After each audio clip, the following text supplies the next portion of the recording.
Phùng Thiệu Phong đã dùng bài đăng trên Weibo để tóm tắt sự đổ vỡ của cuộc hôn nhân 3 năm của mình, đó là tính cách không hợp nhau. Triệu Lệ Dĩnh vẫn im lặng và chỉ đăng một bức ảnh chụp cảnh quay đầu phim mới. Sự khác biệt trong nhịp sống chính là chìa khóa dẫn đến sự tan vỡ của họ.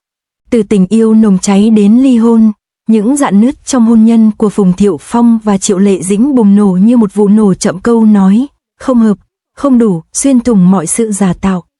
Đứa con của họ, từ keo dán, trở thành một chiếc kính lúp, hé lộ quỹ đạo sự nghiệp đang xuống dốc của họ. Cô vội vã đến phim trường 4 tháng sau khi sinh, trong khi anh trì trệ suốt 2 năm. Khi sự phát triển đồng đều trở thành một điều xa xỉ, một cuộc chia tay đầy tôn trọng chính là dấu hiệu của sự tôn trọng đối với sự trưởng thành của nhau. Bạn hiểu thế nào là bất hòa về tính cách? Áp dụng vào trường hợp của Phùng Thiệu Phong và Triệu Lệ Dĩnh, sự thật sẽ hiện rõ ngay lập tức. 3 năm, sự tình yêu nồng cháy đến hôn nhân, rồi cuối cùng là ly hôn, giống như một cơn bão bất ngờ, phá vỡ cuộc sống vốn yên bình của họ. Có người nói rằng tranh cãi, trách nhiệm, thậm chí cả hiểu lầm đều là chuyện nhỏ. Nhưng những chi tiết nhỏ nhặt này, theo dòng thời gian chậm rãi, dần dần trở thành những quả bom, sẵn sàng bùng nổ bất cứ lúc nào. Tôi nhớ bài đăng trên Weibo của Phùng Thiệu Phong, từng chữ như đinh đóng cột, đâm thẳng vào vết nứt hôn nhân của họ một cách trực tiếp và đau đớn, không phù hợp. Đủ rồi, 4 chữ ấy ẩn chứa biết bao nhiêu câu chuyện. Nhìn lại, Triệu Lệ Dĩnh không trả lời, chỉ đăng một bức ảnh đoàn làm phim bắt đầu quay phim. Nụ cười của cô ấy bình thản, kiên cường, như muốn nói, tôi không có thời gian để quên đi câu chuyện nhỏ này của anh. Bài đăng trên Weibo của cô ấy, với lượt like 7.2, dường như đang gõ cửa, nói với mọi người, cơn bão này thực sự không chỉ là một cơn bộc phát cảm xúc, mà là kết quả tất yếu của một lối sống hoàn toàn lệch lạc. Còn đứa trẻ thì sao? Tôi nhớ có người từng nói, sợi dây hôn nhân chính là chất keo kết dính. Nhưng lần này, đứa trẻ như một chiếc kính lúp soi rọi mọi thứ, từ nếp sống gia đình, quan niệm nuôi dạy con cái cho đến thói quen sinh hoạt. Triệu Lệ Dĩnh vội vã đến phim trường 4 tháng sau khi sinh con, không một phút nghỉ ngơi. Sự chuyên nghiệp và sức mạnh của cô dường như nói với cả thế giới, sự trưởng thành của một người phụ nữ không bao giờ dừng lại vì bất kỳ ai. Còn Phùng Thiệu Phong thì sao? 2 năm qua, anh gần như chỉ là một vai phụ lồng tiếng và thỉnh thoảng xuất hiện với tư cách khách mời, không có bước tiến đáng kể nào trong sự nghiệp. Sự tương phản âm thầm này như một vết nứt dần hé mở trong trái tim cả hai. Ngày xưa, trẻ con dường như là chất keo gắn kết hai tâm hồn, kéo họ lại gần nhau hơn. Nhưng họ đâu biết rằng chính chất keo ấy sau này sẽ trở thành một chiếc kính lúp, phóng đại vô hạn khoảng cách giữa họ. Lời tuyên bố có vẻ hợp lý của xã hội, không ai muốn chậm lại vì người kia. Nhưng thực tế, một cánh cửa vô hình lặng lẽ mở ra trước mắt họ. Phát triển đồng bộ, thật là một điều xa xỉ. Thực tế cho chúng ta biết, thở đồng bộ còn tệ hơn đi bộ đồng bộ. Kết hôn, dọn ra ở riêng, sinh con dường như không còn là chuyện riêng tư nữa. Nhưng sự thật là, mục đích thực sự của hôn nhân không phải là ép buộc một trong hai người phải kết hôn, mà là giúp nhau trở nên tốt đẹp hơn. Phùng Thiệu Phong muốn đưa sự nghiệp lên một tầm cao mới, còn Triệu Lệ Dĩnh muốn xây dựng một thế giới riêng bằng chính nỗ lực của mình. Khoảng cách giữa họ, giống như hai con đường riêng biệt đang dần tách ra, không chỉ đơn thuần là xung đột mà là một sự thay đổi thực sự. Người ta nói con cái từng là chất keo gắn kết gia đình, nhưng giờ đây chúng giống như những thanh tra vậy. Nếu một người thậm chí còn không thể trưởng thành cùng chính mình, làm sao họ có thể hứa hẹn với con cái một mái ấm yêu thương? Sự thật chẳng hề lãng mạn chút nào. Hãy nhìn những lời bình luận đó xem, chẳng ai chịu chậm lại vì người khác cả. Bạn nói đúng, ai lại muốn trở thành kẻ ngốc hy sinh sự trưởng thành của bản thân vì gia đình chứ?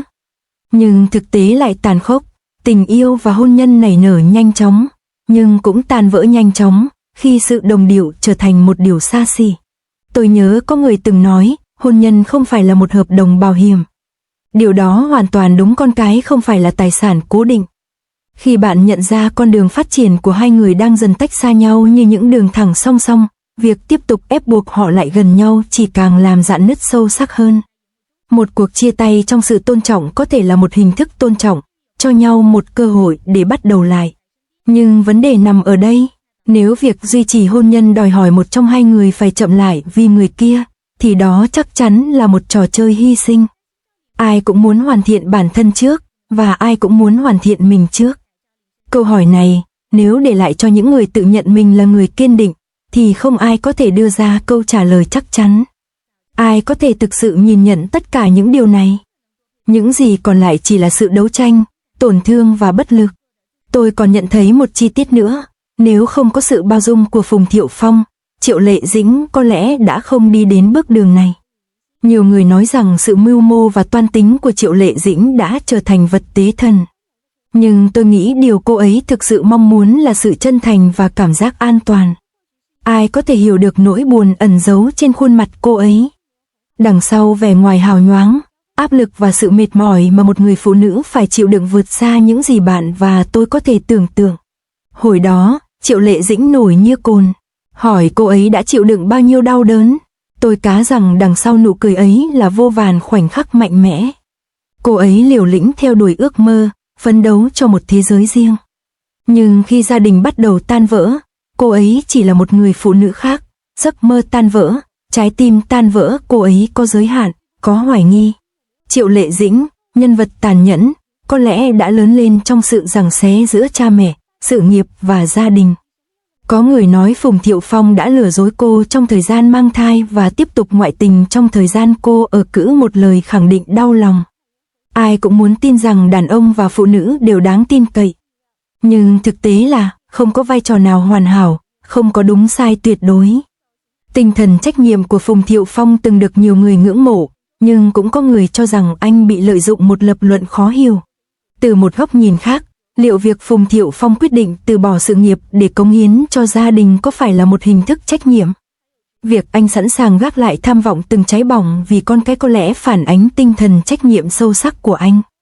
Về phần Triệu Lệ Dĩnh, sự kiên cường của cô không phải là khoe khoang, mà là một quyết tâm kiên định. Cô che giấu mọi khó khăn sau nụ cười. Bao năm qua, cô được gắn mác một người phụ nữ mạnh mẽ, nhưng không ai biết được nỗi cô đơn và kiệt quệ mà cô phải chịu đựng bên dưới.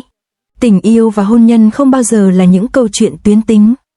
Cả anh và em đều biết rằng hôn nhân của những người được gọi là người nổi tiếng trong ngành giải trí chẳng qua chỉ là một mớ hỗn độn của bản chất con người.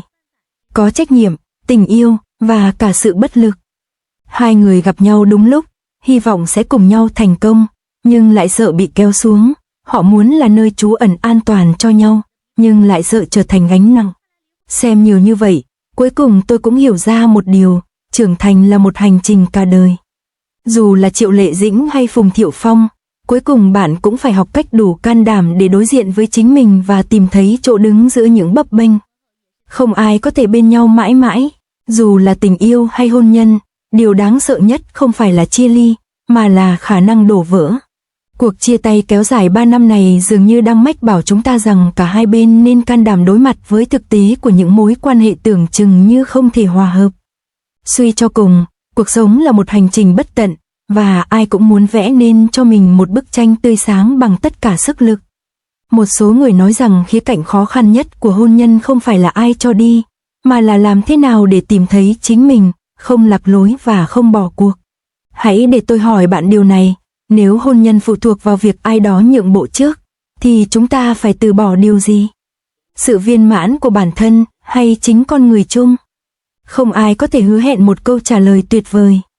Dù có đi xa đến đâu, chúng ta cũng phải tin rằng hạnh phúc cuối cùng thuộc về chính mình, chứ không phải của người khác. Trong thế giới này, cuối cùng chúng ta phải học cách vượt qua những khó khăn và tìm thấy ánh sáng của riêng mình.